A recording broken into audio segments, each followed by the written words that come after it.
South Carolina voters head to the polls for Tuesday's Republican primary. Voters are trying to fill Congressman Trey Gowdy's district. There is no shortage of candidates to choose from. Congressman Gowdy is not seeking re-election. He's served 4 terms. There's a total of 18 candidates on the ballot to fill the seat. Josh Kimbrell, a friend of the show, is one of those candidates, and he joins us now. Josh, thank you so much for joining us. So I said there were 18, and there are actually 12 Republicans. There's 18 total candidates because we have obviously the Democratic side as well. I'm sort of curious as to how Republicans are distinguishing themselves when there's so many in the field right now.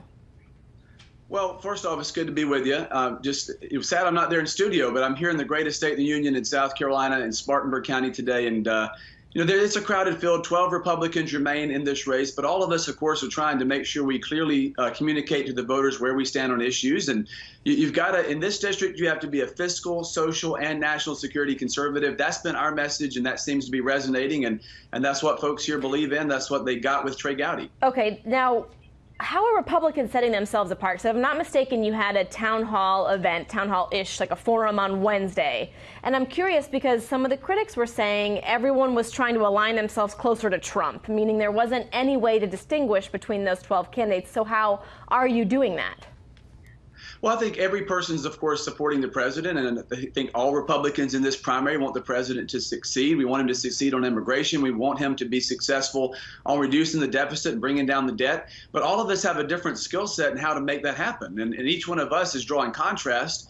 What's our life experience? What's our business experience? What have we actually done to this point? Because anybody can say anything during a campaign. I mean, y'all know that. You see that all the time. So what we're trying to communicate is look at our record, look at what we've done, look at what I've done. Here's why I'm best qualified to go serve the 4th District in Congress and continue a conservative legacy. So all of us agree that we want to be supportive of the president, but then we're all distinguishing ourselves by what are our strengths, what's our background, and how can we best serve and best be that ally in Congress. Okay, I'm curious as to what issues you found really the most hotbed out of that discussion on Wednesday. Are we talking about immigration? Are we talking about people seeing the effects of tax reform? What are South Carolinians really concerned about ahead of Tuesday? Because if there are 12 folks, it's going to go to a runoff unless someone gets 50% plus 1, and among 12 people, it's going to be really hard to get to 50%.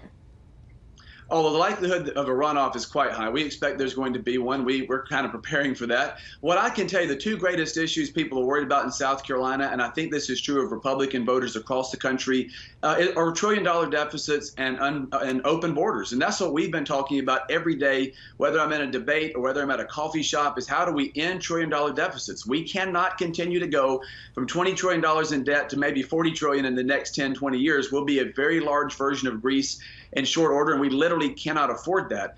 People are also deeply concerned about, for decades, we've had virtually an open border policy. There are millions of people in the country unauthorized, not supposed to be here. We have gangs, we have violence coming across the southern border, and people are worried. What do we do to bring down the deficit? What do we do to reduce the debt? And what do we do to get control of our borders again? Because if we don't have control of our borders, we're not really a country. Well, and like you said, those are issues that not only South Carolinians are concerned about, but for the most part, voters across the nation. My last question is, you did pick up a major endorsement. What group is now supporting you, and has that propelled you?